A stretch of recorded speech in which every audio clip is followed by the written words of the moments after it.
नमस्कार दोस्तों, जय Hind. Preparation of judicial channel पे आपका स्वागत है। भारतीय संविधान का सीरीज है। इसके तहत 7वां सेशन चल रहा है। 7वें सेशन में आपको कार्यपालिका बताया जा रहा है। 7वां सेशन का सेकेंड वीडियो है। ओके, इसमें आपको सेकेंड वीडियो, इससे जो फर्स्ट वीडियो बन चुका है, इसमें आपको राष्ट्रपति से संबंधित इम्पोर्टेंट MCQ बताया गया था। उसमें से कुछ क्वेश्चन बच गया था, उसे सेकेंड वीडियो में बनाया जा रहा है तथा इस वीडियो के माध्यम से इम्पोर्टेंट MCQ बताया जाएगा जो शेष था। चलिए इसको शुरू करते हैं। इसमें क्वेश्चन आपको 34 से 50 तक कवर करा जाएगा। क्वेश्चन नंबर 34 से शुरू करते हैं। निम्नलिखित में से कौन अपना पद राष्ट्रपति के पश्चात पद धारण करता है? ओके, ऑप्शन नंबर ए, यानी राष्ट्रपति के पश्चात पद कौन धारण करते हैं वही बताना है। ऑप्शन नंबर ए, लोकसभा के अध्यक्ष। ऑप्शन बी, भारत के महान न्यायवादी। ऑप्शन सी, भारत के नियंत्रक एवं महालेखक परीक्षक। तो ऑप्शन नंबर डी, संघ लोक सेवा आयोग। तो हम आपको बता दें इसका सही आंसर है ऑप्शन नंबर बी, यानी भारत के महान न्यायवादी अटॉर्नी जनरल ऑफ इंडिया क्या करते हैं, वो राष्ट्रपति के पश्चात पद धारण करता है। चलिए व्याख्या का दिन देख लेते हैं। यह क्वेश्चन आपको UPPCSC 2002 में पूछा जा चुका है तथा राजस्थान में भी पूछ चुका है एंड उत्तर प्रदेश जे में भी पूछा जा चुका है। बहुत इंपॉर्टेंट क्वेश्चन है। चलिए इसको समझते हैं व्याख्या के दिन। भारतीय संविधान के अनुच्छेद 76 का सब क्लॉज 1 के अधीन भारत का राष्ट्रपति उच्चतम न्यायालय के न्यायाधीश बनने की योग्यता रखने वाले किसी व्यक्ति को भारत के महान न्यायवादी यानी अटॉर्नी जनरल ऑफ इंडिया नियुक्त करेगा। अनुच्छेद 76 का सब क्लॉज 4 के अनुसार महान न्यायवादी राष्ट्रपति के पश्चात पद धारण करेगा। महान न्यायवादी भारत का प्रथम विधि अधिकारी होता है। उसे भारत के सभी न्यायालयों में सुनवाई का अधिकार है। उसे संसद के किसी भी सदन में बोलने और सदन की कार्यवाही में भाग लेने का अधिकार है, परंतु वह सदन में मतदान नहीं कर सकता। ओके, ये अनुच्छेद 88 के अंतर्गत बताया गया। वो भारत के महान न्यायवादी यानी अटॉर्नी जनरल ऑफ इंडिया से संबंधित इंपॉर्टेंट MCQ का एक वीडियो अलग से बना देंगे जो आपको इस वीडियो के डिस्क्रिप्शन में मिल जाएगा। नेक्स्ट क्वेश्चन देखते हैं। भारत के महान न्यायवादी किसके पश्चात पद धारण करते हैं? यानी भारत के अटॉर्नी जनरल ऑफ इंडिया पश्चात किसके पद धारण करते हैं? ओके, ऑप्शन नंबर ए ऊपर जैसे बताया गया था। ऑप्शन नंबर ए आगे राष्ट्रपति, ऑप्शन बी प्रधानमंत्री, ऑप्शन सी संसद तथा ऑप्शन नंबर डी मुख्यमंत्री। यह आपको MPHS में भी पूछा जा चुका है 2016 तथा MPADP में भी 2008 में पूछा जा चुका है। एक ही क्वेश्चन को दूसरे तरीके से घुमा कर क्वेश्चन पूछा जा रहा है। इसका सही आंसर हो गया ऑप्शन ए, यानी वह राष्ट्रपति के पश्चात पद धारण करते हैं भारत के महान न्यायवादी। ओके, चलिए नेक्स्ट क्वेश्चन देखते हैं। निम्नलिखित में जो कौन सा कथन भारत के महान न्यायवादी के बारे में असत्य है? ओके, यानी भारत के महान न्यायवादी के बारे में नीचे जो 4 कथन है उसमें कोई एक कथन जो है असत्य है, 3 कथन जो होगा सत्य है। ओके, ऑप्शन नंबर ए देख लेते हैं। उसे सर्वोच्च न्यायालय के न्यायाधीश होने की योग्यता धारित करनी चाहिए, ये तो सही है। ओके, तथा ऑप्शन बी देखते हैं। उसे उन्हीं तरीकों और उन्हीं आधारों पर पद से हटाया जा सकता है जिन पर उच्चतम न्यायालय के न्यायाधीश को हटाया जाता है। तो गलत है ना, ये तो राष्ट्रपति के पश्चात पद धारण करते हैं ना, तो राष्ट्रपति की इच्छा अनुसार हटाया जाएगा, न कि उच्चतम न्यायालय के न्यायाधीश के अनुसार। ओके, ऑप्शन सी देखते हैं। उसका कार्य भारत सरकार को सलाह देना होता है। ओके, तथा ऑप्शन नंबर डी, वह संसद में बिना उसका सदस्य हुए भी बैठ सकता है, यह भी सत्य है। ओके, तो इसमें असत्य कौन है? तो ऑप्शन नंबर बी क्या है? असत्य है। ओके, यानी महान न्यायवादी के बारे में सत्य कथन यह है कि उन्हें उसी तरीके और उन्हीं आधारों पर पद से हटाया जा सकता है जिन पर उच्चतम न्यायालय के न्यायाधीश को हटाया। गलत है। भारतीय संविधान के अनुच्छेद भारतीय संविधान के अंतर्गत उच्चतम न्यायालय के न्यायाधीशों को अनुच्छेद 124 के सब क्लॉज 2 के तहत नियुक्त किया जाता है। ओके, और 124 के सब क्लॉज 4 के तहत अपना पद त्याग करते हैं या फिर उन्हें पद से हटाया जाता है, अनुच्छेद 124 के सब क्लॉज 4 के तहत। चलिए नेक्स्ट क्वेश्चन देख लेते हैं। क्वेश्चन नंबर 37, इसका आंसर ऑप्शन नंबर बी है। ओके, नेक्स्ट क्वेश्चन देखते हैं। निम्नलिखित में से कौन भारत के राष्ट्रपति की इच्छा तक ही पद पर बना रहता है? यानी भारत के राष्ट्रपति तक की इच्छा, यानी भारत के राष्ट्रपति जब तक चाहे तब तक उस पद पर बने रहता है, इसी को पश्चात पद बोला जाता है। यानी राष्ट्रपति के प्रसाद यानी राष्ट्रपति के आशीर्वाद से और जब तक चाहे या फिर राष्ट्रपति के अनुरूप या राष्ट्रपति की सहमति से जब तक चाहे वो तब तक पद पर रहते हैं, उसे क्या पश्चात कहा जाता है, फिर राष्ट्रपति की इच्छा।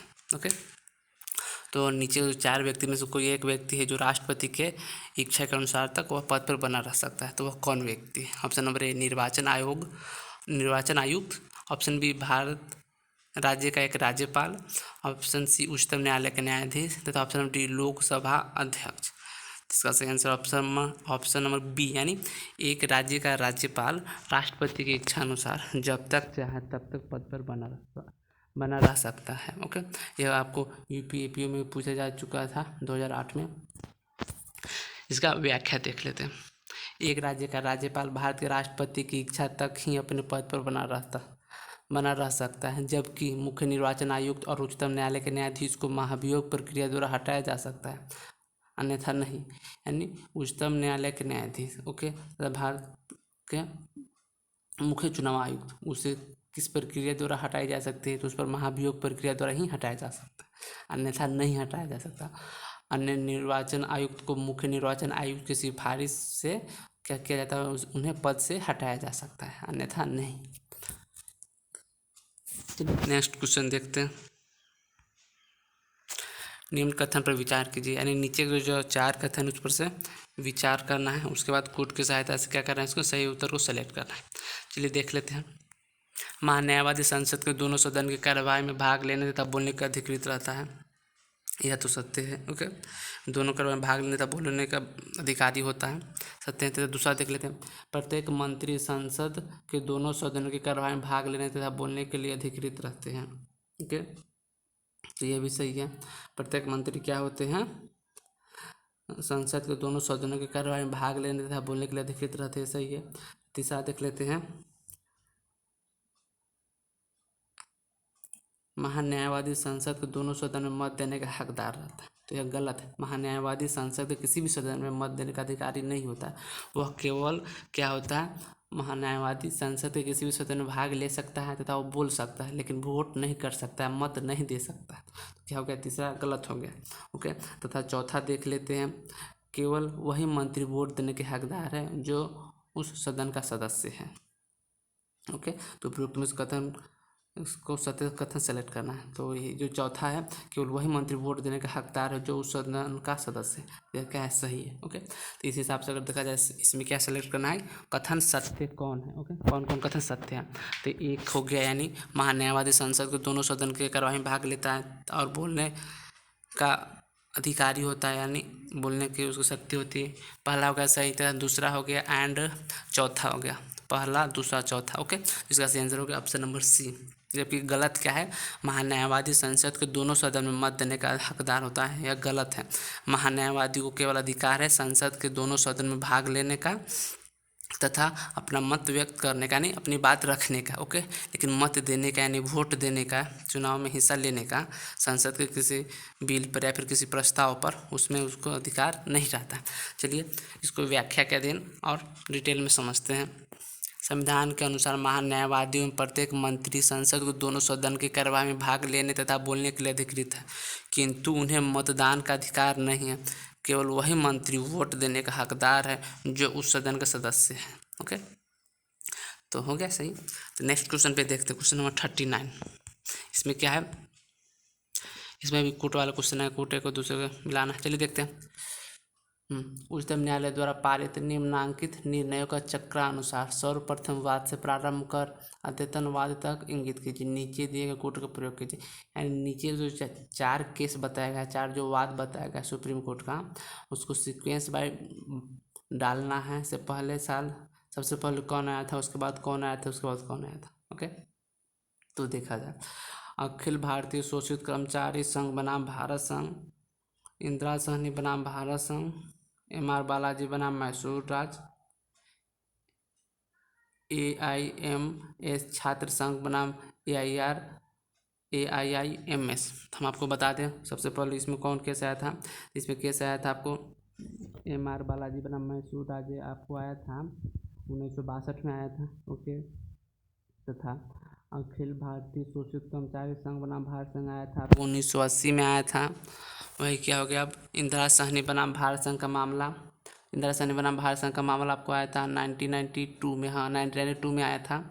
ओके, तथा नेक्स्ट कौन आया था जो शेष बच गया? ये आया था AIIMS छात्र संघ बनाम AIIMS, ये आपको आया था 2001 में आया था। ओके, तो इस हिसाब से अगर देखा जाए तो इसका सही आंसर होता है 3, 1, 2 और 4। ओके, इसका सही आंसर होगा ऑप्शन नंबर ए। ओके, ये आपको यूपी सिविल जज 2014 में पूछा जा चुका क्वेश्चन। नेक्स्ट इसका व्याख्या देख लेते हैं।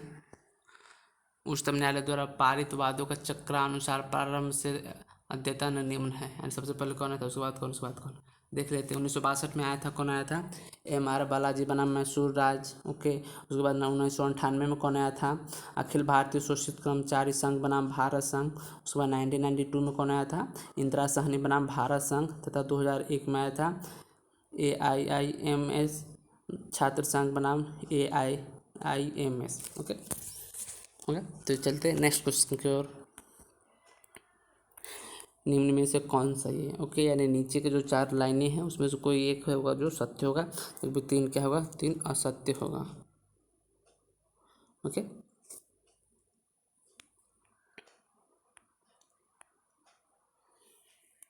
कौन सही है, सही है उसको सेलेक्ट करना। ओके, हाँ, कोर्ट के हिसाब से चलिए देख लेते हैं। राष्ट्रपति पर संविधान के अतिक्रमण के आधार पर महाभियोग लगाया जाता है, क्या यह सही है या फिर नहीं। हाँ, तो यह सही है कि राष्ट्रपति पर क्या किया जाता है, महाभियोग लगाया जाता है। तो किस आधार पर, संविधान के अतिक्रमण के आधार पर उस पर आरोप लगाया जाता है। ओके, तथा नेक्स्ट देखते हैं उच्चतर न्यायपालिका। ओके, यानी सुप्रीम कोर्ट बोल रहा है उच्चतर न्यायपालिका के न्यायाधीश अपने सदाचार की अवधि तक पद पर बने रहते हैं। ओके, इसका क्या है, यह गलत है। ओके, सदाचार की अवधि तक नहीं, उनका रिटायरमेंट का एज है सुप्रीम कोर्ट के जज का 65, तो वो कब तक अपने पद पर बने रह सकते हैं, तो 65 ईयर्स एज होने तक वो बने रह सकते हैं। ओके, अब तीसरा देख लेते हैं। संघ मंत्री परिषद राष्ट्रपति के पश्चात अपने पद पर बने रहते हैं या फिर पद धारण करते हैं। तो ये क्या है, संघ मंत्री परिषद राष्ट्रपति के पश्चात अपने पद पर बने रहते हैं। ओके, यह सही है। ओके, यानी संघ का जो मंत्रिपरिषद होता है वो राष्ट्रपति के क्या पश्चात पद धारण किए रहते हैं। तथा नेक्स्ट देखते हैं चौथा, राष्ट्रपति उस पद पर पुनः निर्वाचन हेतु पात्रता होते हैं, यानी भारत के राष्ट्रपति उसी पद के लिए, जिस राष्ट्रपति के लिए वो पद पर है, यानी भारत के राष्ट्रपति 2 या 2 से अधिक बार या फिर जितना भी बार चाहे वो राष्ट्रपति के चुनाव लड़ सकते हैं और राष्ट्रपति बन सकते हैं, जबकि अमेरिका में यह 2 बार ही है और भारत में कितनी बार भी है। यह प्रावधान आपको बताया गया है भारतीय संविधान के अनुच्छेद 57 के अनुसार राष्ट्रपति उस पद पर पुनः निर्वाचन का पात्र होगा। यह प्रावधान भारतीय संविधान का अनुच्छेद 57 के अंतर्गत बताया गया है। तो देख लेते इसका कौन सा सही है। तो इसका सही हो गया 1, 3 और 4।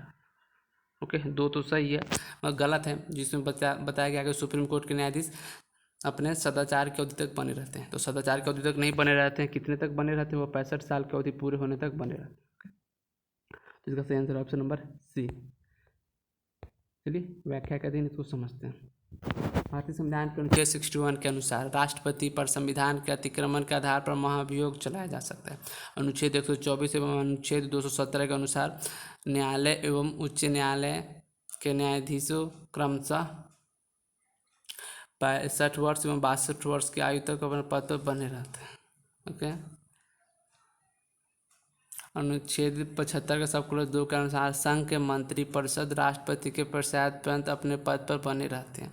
अनुच्छेद 57 के अनुसार राष्ट्रपति उस पद पर पुनः निर्वाचन का पात्र होता है। ओके, इस प्रकार इसका सही आंसर होगा कथन 1, 3 और 4 सही है। चलिए नेक्स्ट क्वेश्चन देख लेते हैं। निम्नलिखित में कौन राष्ट्रपति द्वारा नियुक्त नहीं किया जाता। ओके, यानी नीचे जो 4 ऑप्शन है इसमें से कोई एक है जो राष्ट्रपति द्वारा नियुक्त नहीं किया जाता है, जबकि 3 अन्य हैं जो जिन्हें राष्ट्रपति द्वारा नियुक्त किया जाता है। तो हम आपको बता दें, पहला ऑप्शन भारत का महान न्यायवादी यानी अटॉर्नी जनरल, ऑप्शन बी महाधिवक्ता, ऑप्शन नंबर सी भारत का मुख्य न्यायाधीश, ऑप्शन नंबर डी मुख्य चुनाव आयुक्त। इसका सही आंसर है ऑप्शन नंबर बी, यानी महाधिवक्ता क्या होता है, राष्ट्रपति द्वारा नियुक्त नहीं किया जाता, जबकि भारत का महान न्यायवादी यानी अटॉर्नी जनरल ऑफ इंडिया नियुक्त किया जाता है। तब भारत के मुख्य न्यायाधीश भी नियुक्त किया जाता है तथा मुख्य चुनाव आयुक्त भी, परंतु महाधिवक्ता नियुक्त नहीं किया जाता। ओके, चलिए व्याख्या देख लेते हैं। भारतीय संविधान के अंतर्गत न्यायाधीश तथा मुख्य चुनाव आयुक्त की नियुक्ति राष्ट्रपति द्वारा की जाती है, जबकि महाधिवक्ता की नियुक्ति राज्यपाल द्वारा संविधान के अनुच्छेद 165 के अनुसार की जाती है। ओके, यानी महाधिवक्ता की नियुक्ति कैसे किया जाता है? महाधिवक्ता की नियुक्ति भारतीय संविधान के अनुच्छेद 165 के अनुसार किया जाता है। चलिए नेक्स्ट क्वेश्चन देख लेते हैं। भारत के नियंत्रक एवं महालेखक परीक्षक की नियुक्ति की जाती है, किसके द्वारा किया जाता है? ऑप्शन नंबर ए योजना आयोग के अध्यक्ष द्वारा, ऑप्शन बी वित्त मंत्री द्वारा, ऑप्शन सी लोकसभा के अध्यक्ष द्वारा तथा ऑप्शन नंबर डी राष्ट्रपति द्वारा। तो इसका सही आंसर है ऑप्शन नंबर डी, यानी भारत के नियंत्रक एवं महालेखक परीक्षक CAG कैग, जिससे उसकी नियुक्ति किसके द्वारा किया जाता है? तो उसकी नियुक्ति आपको किया जाता है राष्ट्रपति द्वारा किया जाता है। ओके, चलिए इसका व्याख्या देख लेते हैं। भारतीय संविधान के अनुच्छेद 148 का सबखंड 1 के अनुसार भारत का एक नियंत्रक एवं महालेखक परीक्षक होगा, जिसको राष्ट्रपति अपने हस्ताक्षरित और मुद्रा सहित अधिपत्र द्वारा नियुक्त करेगा और उसे उसके पद से केवल उसी रीति से और उन्हीं आधारों पर हटाया जाएगा जिस रीति से और जिन आधारों पर उच्चतम न्यायालय के न्यायाधीशों को हटाया जाता है। यानी भारत के उच्चतम न्यायालय यानी सुप्रीम कोर्ट के न्यायाधीशों को जिस प्रक्रिया से हटाया जाता है, जिस रीति से हटाया जाता है, जिस आधार पर हटाया जाता है, उसी आधार पर आपको भारत के नियंत्रक एवं महालेखक परीक्षक को हटाया जाता है। ओके,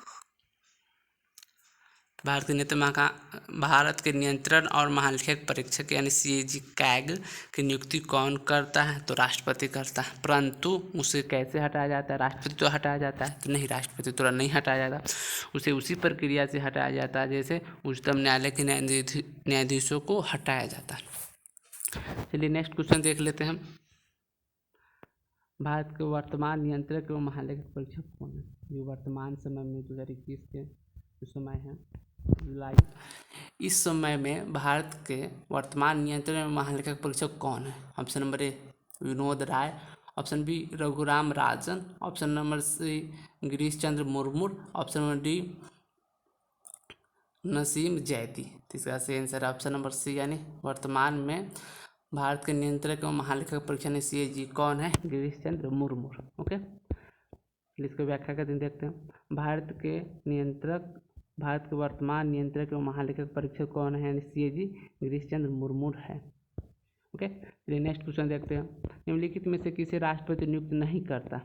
ओके, नीचे जो 4 ऑप्शन है उसमें से किसी एक को जो राष्ट्रपति द्वारा नियुक्त नहीं किया जाता। ओके, ऑप्शन नंबर ए उच्च न्यायालय के न्यायाधीश, ऑप्शन बी संघ राज्य क्षेत्र का उपराज्यपाल, ऑप्शन सी उपराष्ट्रपति तथा ऑप्शन नंबर डी उपरोक्त में से सभी। तो इसका सही आंसर ऑप्शन नंबर सी, यानी उपराष्ट्रपति को क्या होता है? राष्ट्रपति नियुक्त नहीं करते, उपराष्ट्रपति का चुनाव होता है। ओके, जबकि उच्च न्यायालय के न्यायाधीशों के संघ राज्य क्षेत्रों का उपराज्यपाल की नियुक्ति राष्ट्रपति द्वारा की जाती है, जबकि उपराष्ट्रपति का की नियुक्ति राष्ट्रपति द्वारा नहीं किया जाता। ओके, चलिए इसकी व्याख्या देख लेते हैं।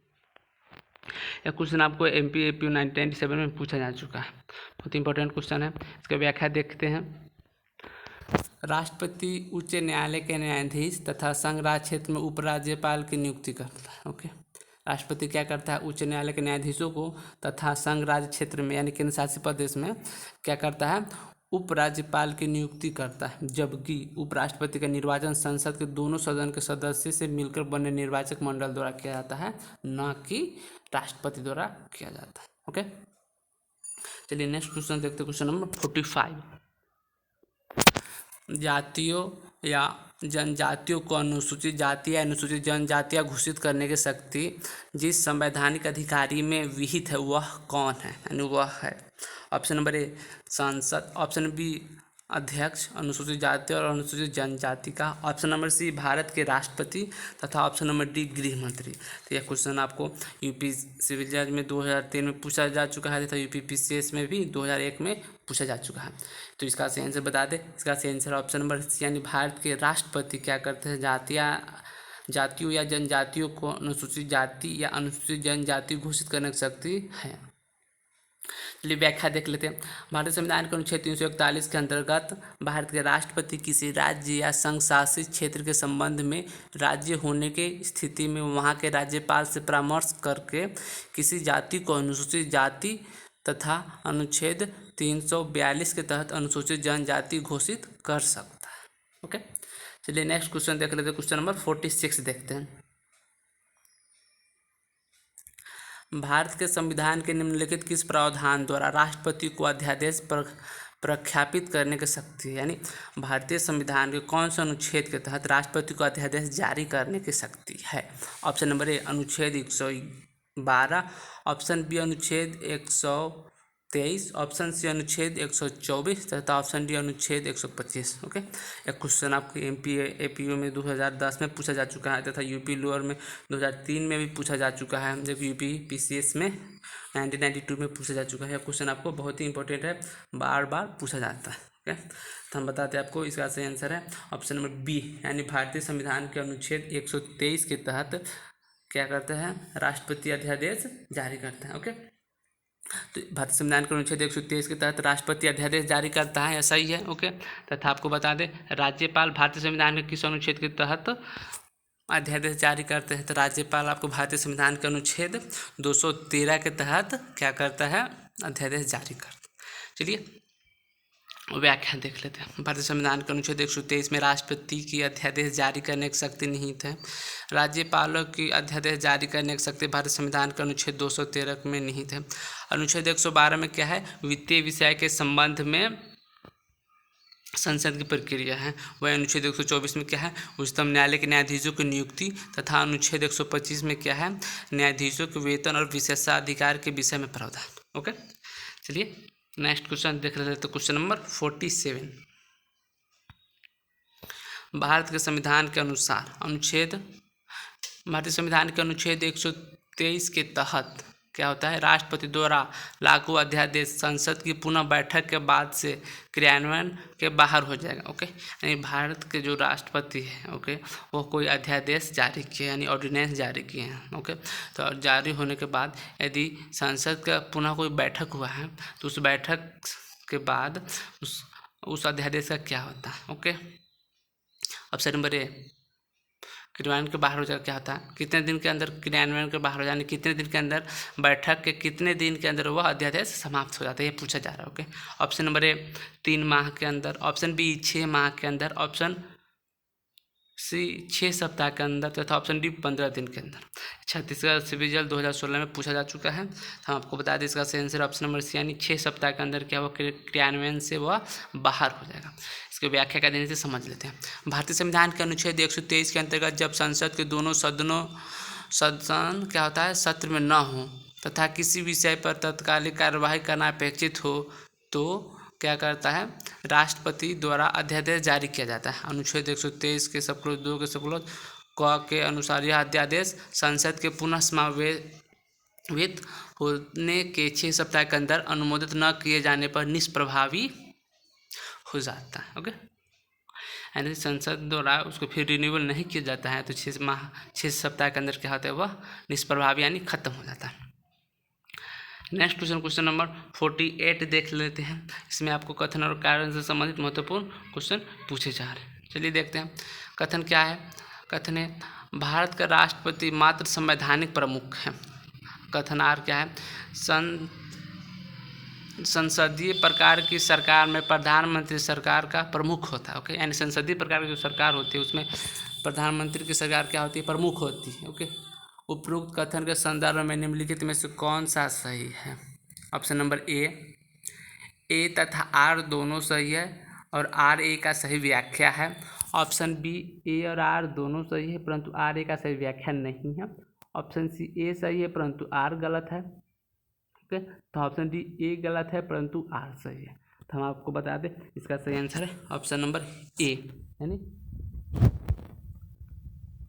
भारत के राष्ट्रपति मात्र संवैधानिक प्रमुख है तथा संसदीय प्रकार की सरकार में प्रधानमंत्री सरकार का प्रमुख होता है। ओके, दोनों कथन सही है तथा दोनों एक दूसरे का व्याख्या करता है। ओके, चलिए इसको व्याख्या के दिन समझते हैं। यह आपके यूपी लोअर प्री में 2004 में यह पूछा जा चुका है। व्याख्या। भारत का राष्ट्रपति मात्र संवैधानिक प्रमुख होता है, परंतु व्यवहारिक रूप भारत का प्रधानमंत्री सरकार का प्रमुख होता है। इस प्रकार कथन ए तथा आर दोनों ही सही है। चलिए नेक्स्ट क्वेश्चन देखते हैं, क्वेश्चन नंबर 49। ओके, भारत, ये भी कथन और कर्ण वाला आ गया। देखते हैं कथन ए, भारत के राष्ट्रपति किसी भी समय अध्यादेश प्रख्यापित यानी जारी कर सकता है सिवाय जब संसद के दोनों सदनों का सत्र चल रहा हो। यानी भारत के राष्ट्रपति कभी भी अध्यादेश जारी कर सकता है सिवाय यानी उस समय को छोड़कर जब संसद के दोनों सदन क्या सत्र में हो, यानी सत्र चल रहा है तब अध्यादेश नहीं जारी कर सकता। ओके, और इसका कारण क्या बता रहा है, कारण आज देख लीजिए इसका। जब भारत के उपराष्ट्रपति कार्यवाहक राष्ट्रपति के रूप में कार्यरत हो तब वह साथ साथ राज्यसभा के सभापति के कार्य को भी संपादित करता है। ओके, तो एक कथन और कारण हो गया। चलिए इसको ऑप्शन के अकॉर्डिंग इसको सेलेक्ट कर दो, कौन सही है कौन गलत है। ऑप्शन ए और आर दोनों गलत है, ऑप्शन बी ए और आर दोनों सही है, ऑप्शन सी ए सही है परंतु आर गलत है, ऑप्शन नंबर डी ए गलत है परंतु आर सही है। तो हम आपको बता दें इसका क्या है। यह इसका कहने का तात्पर्य कि भारत के राष्ट्रपति किसी भी समय अध्यादेश प्रख्यापित कर सकता है सिवाय जब संसद के दोनों सदन सत्र में चल रहा है। तो यह क्या, यह सही है। यानी भारत के राष्ट्रपति अध्यादेश किसी भी समय जारी कर सकता है परंतु उस समय को छोड़कर जिस समय संसद के दोनों सदन क्या सत्र में चल रहा, तो उस समय क्या करता है, राष्ट्रपति अध्यादेश जारी नहीं कर सकता, यानी प्रख्यापित नहीं कर सकता। ओके, तो दूसरा कारण क्या बता रहा है, जब भारत का उपराष्ट्रपति कार्यवाहक राष्ट्रपति के रूप में कार्यरत हो तब वह साथ साथ राज्यसभा के सभापति के रूप में भी संपादित करता है। तो यह क्या कथन है, यह कथन गलत है। यानी जब भारत के उपराष्ट्रपति क्या राष्ट्रपति के तौर पर काम कर रहे होते, यानी किसी कारणवश यदि राष्ट्रपति के पद खाली हो जाता है या फिर रिक्त हो जाता है तो उसके स्थान पे उपराष्ट्रपति राष्ट्रपति के तौर पर काम करते हैं। इसका कहने का मतलब यह है कि यदि उपराष्ट्रपति राष्ट्रपति के रूप में काम कर रहा हो तो उस वक्त वह राज्यसभा के सभापति के रूप में कार्य करेगा। तो यह गलत है। जब उपराष्ट्रपति यदि राष्ट्रपति के तौर पर कार्य कर रहे होते हैं तो उस वक्त क्या वह राज्यसभा के सभापति कार्य को संपादित करेंगे, तो नहीं, वो उस कार्य को संपादित नहीं करेंगे, वह केवल राष्ट्रपति के कार्य को संपादित करेंगे, न कि राज्यसभा के सभापति के कार्य। ओके, तो इस अकॉर्डिंग इसका आपका ए सही है और आर गलत है। ओके, इसका सही आंसर ऑप्शन नंबर सी, यानी ए सही है परंतु आर गलत है। आपको यूपीपीसीएस 2009 में पूछा जा चुका है। इसका आंसर हो गया ऑप्शन नंबर सी। चलिए व्याख्या के दिन समझ लेते हैं। व्याख्या, ए सही परंतु आर गलत है। यद्यपि भारत को किसी भी समय जबकि संसद के दोनों सत्र सदन में ना हो, ओके, व्याख्या फिर से, यद्यपि राष्ट्रपति को किसी भी समय जबकि संसद के दोनों सदन सत्र में ना हो अध्यादेश जारी करने की शक्ति है, किंतु वह तभी अध्यादेश जारी कर सकता है जबकि ऐसी परिस्थितियां उत्पन्न हो कि बिना विधि बनाए व्यवस्था को ठीक से नहीं चलाया जा सकता तथा उपराष्ट्रपति जब कार्यवाहक राष्ट्रपति के रूप में कार्य करता है तो वह सिर्फ राष्ट्रपति का अधिकारों और कर्तव्य का वहन करता है, न कि राज्यसभा के सभापति का। ओके, चलिए नेक्स्ट क्वेश्चन देखते हैं, क्वेश्चन नंबर 50 और इस वीडियो का लास्ट क्वेश्चन देखते हैं। भारतीय संविधान के किस अनुच्छेद के अंतर्गत भारत के राष्ट्रपति किसी विषय या मामले में उच्चतम न्यायालय की राय मांग। भारतीय संविधान के किस अनुच्छेद के अंतर्गत भारत के राष्ट्रपति के कौन से अधिकार है, तो सलाहकारी अधिकार, यानी भारत के राष्ट्रपति उच्चतम न्यायालय के न्यायाधीश से सलाह ले सकता है या भारतीय संविधान के कौन सा अनुच्छेद में बताया गया। ओके, तो देख लेते हैं। ऑप्शन नंबर ए अनुच्छेद 140, ऑप्शन बी अनुच्छेद 141, ओके, तथा ऑप्शन सी अनुच्छेद 143 तथा ऑप्शन डी अनुच्छेद 142। हम आपको बता दें इसका सही आंसर है ऑप्शन नंबर सी, यानी भारतीय संविधान के अनुच्छेद 143 में बताया गया है उच्चतम न्यायालय से परामर्श करने की राष्ट्रपति की शक्ति। अनुच्छेद 143 के अधीन बताया गया है। वही अनुच्छेद 142 में क्या बताया गया है, अनुच्छेद 142 में उच्चतम न्यायालय की डिक्री और आदेश का प्रवर्तन और प्रकटीकरण करने के बारे में आदेश अनुच्छेद 142 के अंतर्गत बताएंगे। ओके, वही अनुच्छेद 141 में क्या बताया गया है? उच्चतम न्यायालय द्वारा घोषित विधि भारत के सभी न्यायालयों पर अबाधकर होगा। ओके, अनुच्छेद 141 के तहत बताया गया है। और अनुच्छेद 140 में बताया गया है कि उच्चतम न्यायालय की आनुषंगिक कार्यवाही। ओके, तो इसका क्वेश्चन क्या था?